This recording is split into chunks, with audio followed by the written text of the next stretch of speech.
group here, the group of Africans and the group of the private sector. Because I think it's by putting our thoughts and our heads together on this issue that we're going to be able to make some headway. Why are we talking about innovative financing? We're talking about it because obviously the needs for development finance for the continent far surpass the amount that we're able to mobilize in terms of our fiscal situation in our countries. I think that Michelle mentioned a number of these. But if you look at some of the needs that we have, then you know we have to think big about how we're going to meet these. According to the UNDP, we need about 30 billion per annum to eradicate hunger globally. 25 billion and 36 billion are required annually for HIV/AIDS and education. Another 10 billion is required to control malaria and tuberculosis. And for infrastructure, we've all heard the figures of anywhere from 93 to 112 billion annually to close the investment gap. I'm just taking certain sectors. But when you add up all these needs, you know that we have to come up with means to respond to this, and that's why innovative financing is important. I've not even mentioned the issue of how we tackle climate change, which Michelle referred to, and which is very important for us. So what we need to do is think first and foremost of how we can manage sustainable development and shared and inclusive growth through finding the right instruments. And I'm going to say something that, I put it under this heading of innovative financing, even though it's not innovation, because I think we need to think about this. This is the first and foremost things, how to raise far better and more efficiently our own domestic resources. At the end of the day, sustainable development and meeting our own needs will have to come from our resources. We have said public resources will not be enough, but we have to make more effort than we're making presently.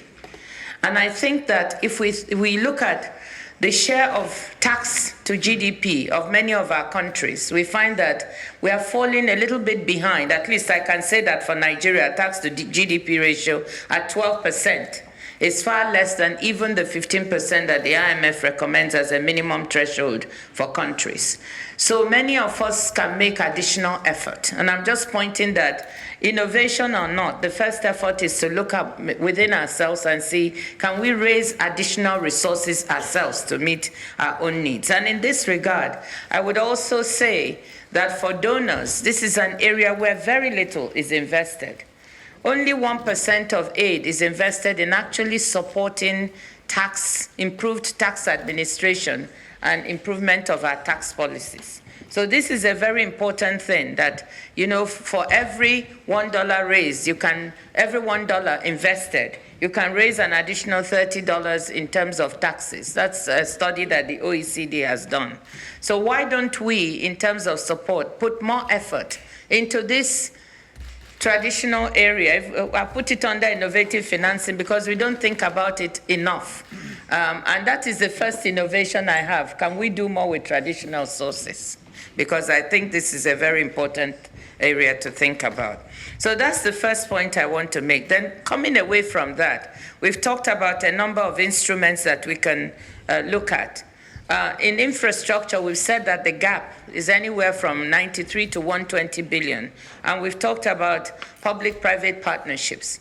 But the reason that this has not taken off as much as we would like is because it takes an average of 7 years. That's the study study shows it takes us an average of 7 years to complete a PPP transaction. That is longer than the life cycle of any administration. And the presidents alluded to it this morning.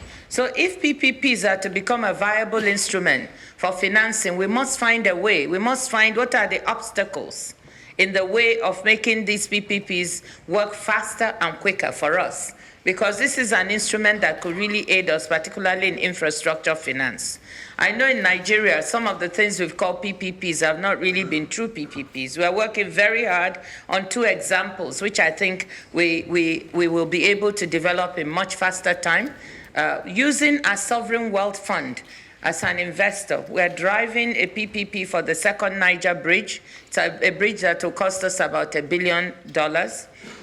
And we have another road, one of the most heavily traveled roads in the country, the Lagos-Ibadan road. We're using them as two good examples to see, can we, within a span of about 3 years, complete and close the financing on these PPPs, particularly if we have the Sovereign Wealth Fund leading this with all the expertise. A lot of things in the ways, legal expertise, technical expertise to help close the PPP gap, and that's what we're doing.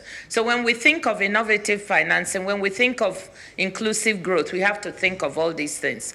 I want to thank France and the French government because Michel raised a number, and the president, a number of instruments that they're also thinking of at the macro level. The export bank, for instance, will be an interesting one to watch. The window that he talked about for the private sector for innovative financing will be another one. We also have to, of course, look at all the instruments mentioned, the carbon tax for financing for climate change issues. So in short, I don't think we lack ideas, but I think we have to hone in on those that will deliver for us the maximum amount of impact for the kind of development needs we have.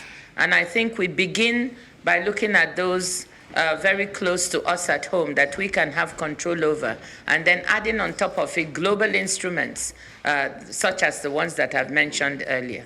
So thank you very much. I just wanted to stimulate your thoughts with a few ideas that we can talk about. And I hope that at the end of the forum, maybe we can come out with 2 or 3 instruments that we can say, look, these ones we really need to put ourselves behind these and take them forward. Thank you very much.